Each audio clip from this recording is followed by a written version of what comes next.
skills, especially in an online environment, can also be a bit of a challenge. So this welcome message brings you 3 tips to get you started. Tip number 1, stay calm and make a plan. Everyone needs a study plan. There are generic plans in the CDU course catalogue, and study plans are designed to make your study more enjoyable, successful and so much more effective by sequencing units in order to build up skills and knowledge. If you've received credit for previous study or would like to vary your pattern between, say, 2 semesters and 3 semesters, or full-time and part-time study, please don't hesitate to contact me, just so we can make the plan in a way that doesn't disadvantage you for a timely and successful completion. If you've not enrolled in units for the coming semester, then you need to do this from the current students page and then in the little tab called My Enrolment button. The other useful buttons on this page include e-forms and important dates for the higher education semesters. Once your enrolment is processed, your units will appear in a list in the LearnLine tab. You access this by using your username and password. Spend time getting to know the LearnLine space. It will be a lifeline as there are many resources and points of communication available to you in LearnLine that will help you. In particular, each unit has a unit information tab with contacts for your lecturers and an assessment tab on the left-hand menu bar.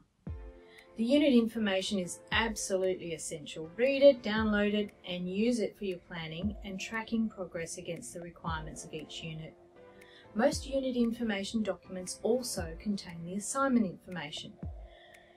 In addition, you can find extra assignment information in the assignment tab. Diarising assessment tasks and allocating time for weekly readings and learning activities is a great way to enhance your study experience and even get to enjoy it.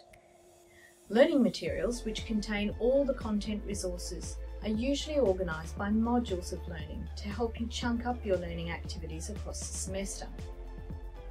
There are 2 other important LearnLine sites that will assist with your planning. One is the Education Central space that has notices about community service and extracurricular opportunities. There's a tab here for early childhood pre-service teachers with links to connect with other early childhood staff and students, and whole course announcements or information. The second central site is the Literacy and Numeracy test for initial teacher education students, and this is a graduation requirement. Many teacher employers will not recruit you without it. We will provide information about supporting activities, practice tests and the schedule of tests itself here.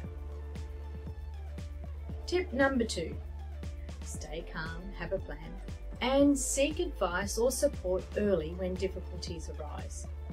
Your unit lecturers are the first point of contact for anything related to your units of study. Your course coordinator, at the moment me, is the next point of contact for study plans or making progress, especially when those unexpected life events happen.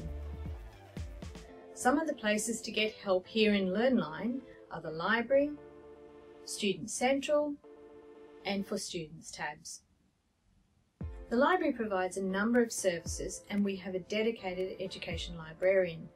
You can find out more through the Library Guide or LibGuide for Education link.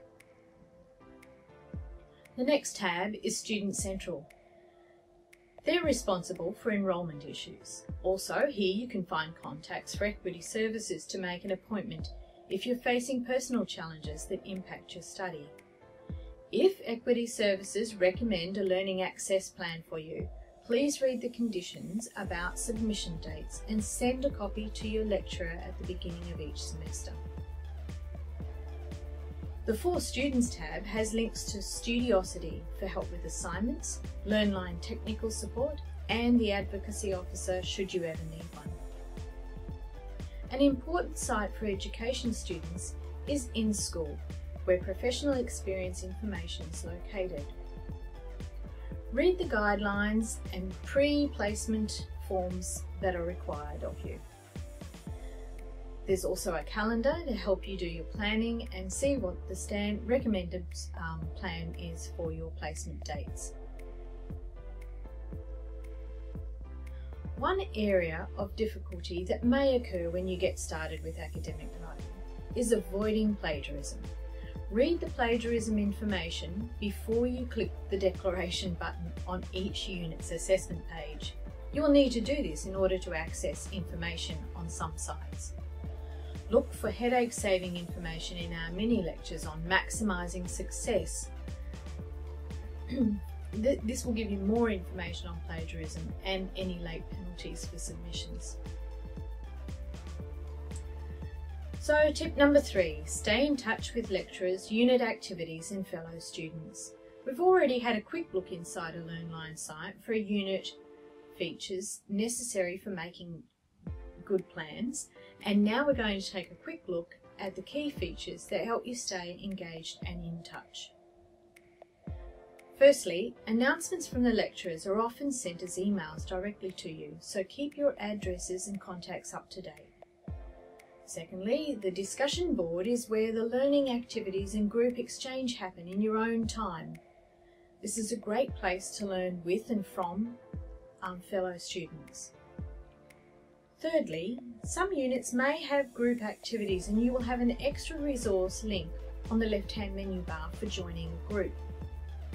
Finally, live classrooms are a space for group learning and are usually facilitated by the lecturer.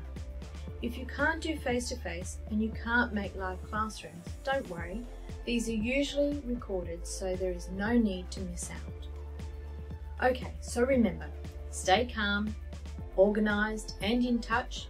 We take your learning seriously and we want you to have serious fun learning. Thank you.